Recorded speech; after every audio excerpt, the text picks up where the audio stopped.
લાગે છે એનો એક નાનકડું ઉદાહરણ આપી અને મારી વાતને પૂરી કરીશ.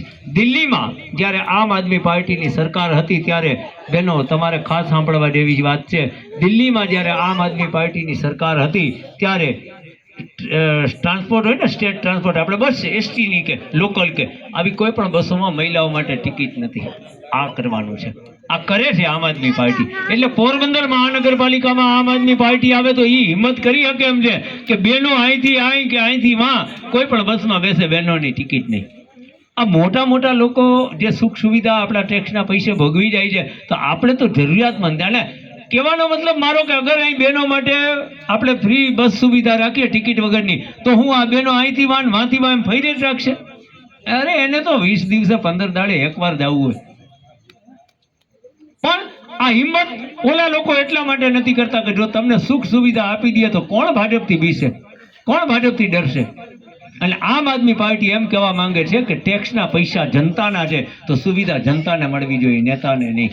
એટલે આમ આદમી પાર્ટીના નેતાઓ ક્યારેય હાઈ સિક્યુરિટી નથી માંગતા, લાલ લાઇટવાળી ગાડી નથી રાખતા. હારી જાય તો માથે ચડાવી લે છે, હારને જીતી જાય તો જીતને માથે ચડાવી લે છે.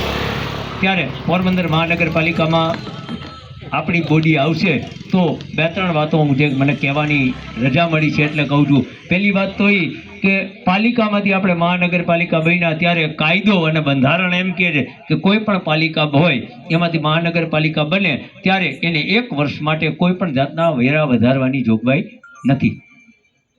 પોરબંદર મહાનગરપાલિકામાં આપણને નોટિસો આવવા માંડી વેરા વધારાની.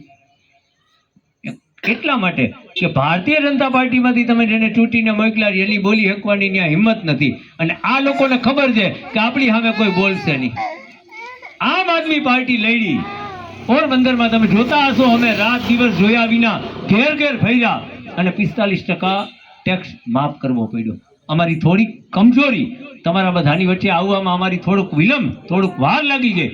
બાકી કદાચ આજે જે સહકાર તમારો મળે છે એ 3 મહિના પહેલા અમને મળતો હોત ને તો નિલેશભાઈ 100% માફ થઈ જાય. પણ છતાંય આમ આદમી પાર્ટીનો આજે તમને જે સહકાર મળી રહ્યો છે એ સહકાર મળશે ત્યારે હું તમને ખાતરી આપું છું કે 2 વર્ષ સુધી જૂનો વેરો એટલે કે જેણે વધારે ભરી દીધો એનાય માફ અને જૂનો જ વેરો લાગુ રહે ને એ 2 વર્ષ સુધી રહે. કોઈ પણ જાતનો વેરો નહીં વધે. મહિલાઓ માટે બસની સુવિધા ફ્રી થશે.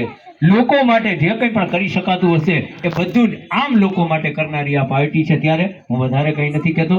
આ પાર્ટી માટે તમારા બધાનો સાથ અને સહયોગ સતત મળે. આજે કદાચ અમે 2 નામ તમારી પાસે મૂક્યા છે, કાલે કદાચ એનાથી ચડિયાતા આવે તોય આ 2 રાજી છે, અને કદાચ કોઈ નામ ના આવે તો પણ આ રાજી છે, અને કદાચ ચેલેન્જ આવી જાય આપણી વચ્ચે તો પણ આ ચેલેન્જને પૂરી કરી શકે એવા દમદાર લોકો છે. અને આમ આદમી પાર્ટીમાંથી હંમેશા તમને આવા જ લોકો મળશે. અસ્તુ. અને તમારા બધાના આશીર્વાદ સાથે વાતને પૂરી કરવા.